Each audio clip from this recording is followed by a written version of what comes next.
Toutes les églises ne sont pas égales lorsqu'il s'agit d'attirer la présence manifeste du Saint-Esprit. La vérité choquante, c'est que la plupart des églises que nous voyons aujourd'hui fonctionnent sans la présence du Saint-Esprit, et elles ne s'en rendent même pas compte. Bien que Dieu soit omniprésent, sa puissance tangible et miraculeuse choisit de se reposer plus fortement dans certains types d'environnements spirituels.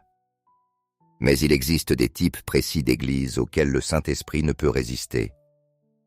Des églises qui deviennent des aimants pour la gloire et la puissance de Dieu. Le premier type d'église qui attire le Saint-Esprit est l'église qui prie. Je ne parle pas d'une église qui fait une simple prière d'ouverture ou une bénédiction rapide sur une offrande.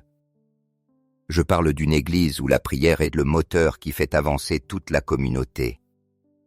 Il est pratiquement impossible que la pleine puissance de Dieu coule dans une église où la prière est absente. Peu importe la taille de l'église, une église qui ne prie pas est une église condamnée à mourir. Jésus a dit « Ma maison sera appelée une maison de prière ». Cela signifie que la caractéristique première d'une église se trouve dans sa vie de prière.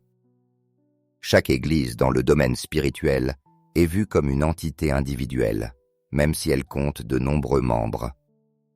Ainsi, lorsqu'une église ne prie pas, cela équivaut à un croyant qui ne prie jamais. Le Saint-Esprit n'est pas un mendiant.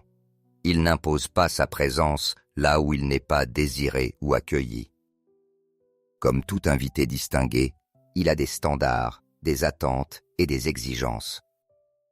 Lorsque ces conditions sont remplies, sa présence transforme les rassemblements ordinaires en rencontres extraordinaires avec le divin.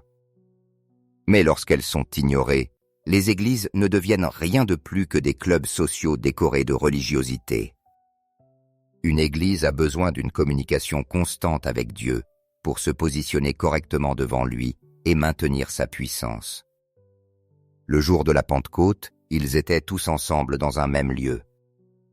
Ces croyants priaient d'un même cœur depuis 10 jours.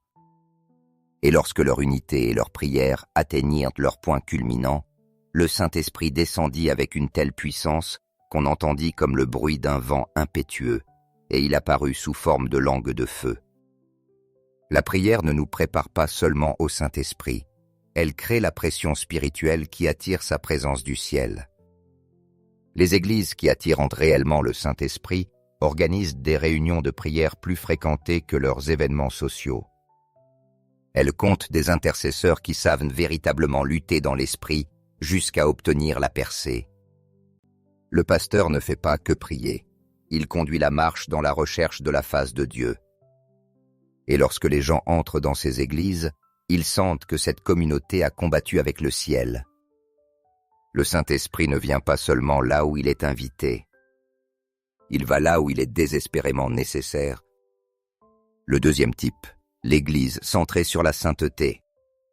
Peu importe la taille, l'architecture ou la qualité musicale d'une église, le Saint-Esprit ne peut jamais habiter une église si la sainteté y est absente.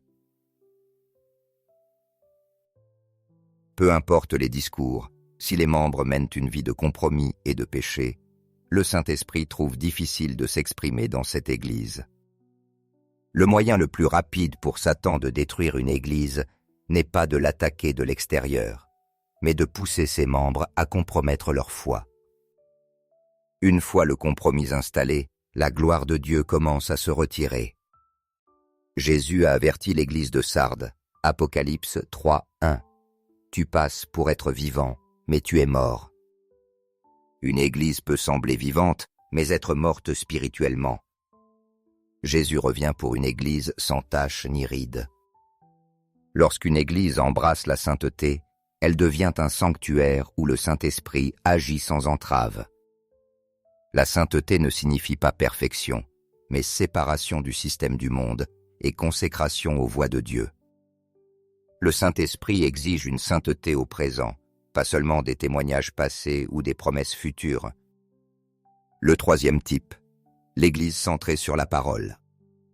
Le Saint-Esprit est l'auteur des Écritures, et il est attiré par les églises qui honorent, étudient et obéissent à la parole avec fidélité.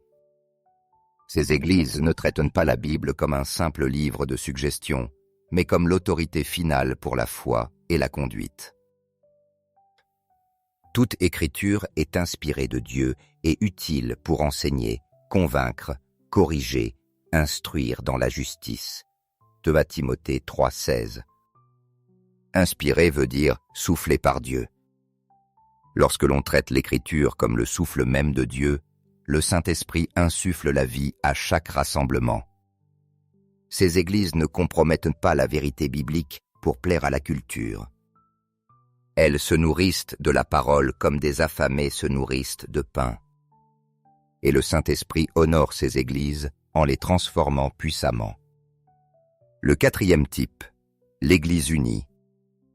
Voici qu'il est agréable pour des frères de demeurer ensemble dans l'unité. Psaume 133:1. Là, le Seigneur répand sa bénédiction. L'unité ne fait pas que se sentir bien, elle attire directement la bénédiction de Dieu. Lorsque les croyants sont véritablement unis dans le cœur et la vision, leur puissance spirituelle collective se multiplie. Ces églises savent différer sans se diviser, servir ensemble sans rivalité et se soumettre sans perdre leur identité. Le 5e type, l'église d'adoration authentique. La véritable adoration va bien au-delà de la musique. Jésus a dit « Ceux qui adorent Dieu doivent l'adorer en esprit et en vérité » Jean 4,24. Le Saint-Esprit habite les louanges de son peuple, Psaume 22,3. L'adoration véritable n'est pas un spectacle, mais une participation à la réalité céleste. Elle ouvre les cieux, brise les chaînes et libère les captifs. Le 6e type, l'église généreuse. Dieu aime celui qui donne avec joie, 1 Corinthiens 9,7. La générosité ne concerne pas seulement l'argent, mais une attitude de cœur.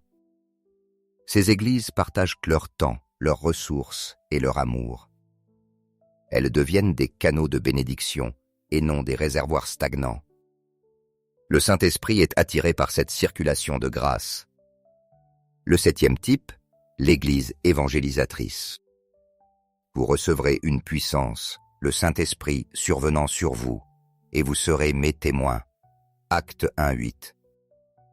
L'Esprit ne vient pas seulement pour nous faire ressentir de bonnes émotions, mais pour nous rendre efficaces comme témoins. Ces églises vivent la grande mission, accueillant les pécheurs et voient de vraies conversions. Le 8e type, l'église affamée de Dieu. Heureux ceux qui ont faim et soif de la justice, car ils seront rassasiés. Matthieu 5,6. Ces églises ne se contentent pas des bénédictions d'hier. Elles cherchent constamment de nouvelles révélations et expériences profondes avec Dieu. Ce sont des communautés qui jeûnent, prolongent les cultes et cultivent une soif spirituelle insatiable. Le Saint-Esprit est attiré par cette faim comme un aimant. Si ton Église incarne ces 8 qualités, tu te trouves dans un lieu où le surnaturel devient naturel. Sinon, ne te décourage pas. Ces caractéristiques peuvent être cultivées. Tout commence par toi. Une seule personne affamée de la présence de Dieu peut enflammer toute une assemblée. Le Saint-Esprit n'a pas changé depuis le livre des Actes. La question n'est pas de savoir s'il veut agir puissamment aujourd'hui, mais de savoir si nous créons les conditions nécessaires à sa venue.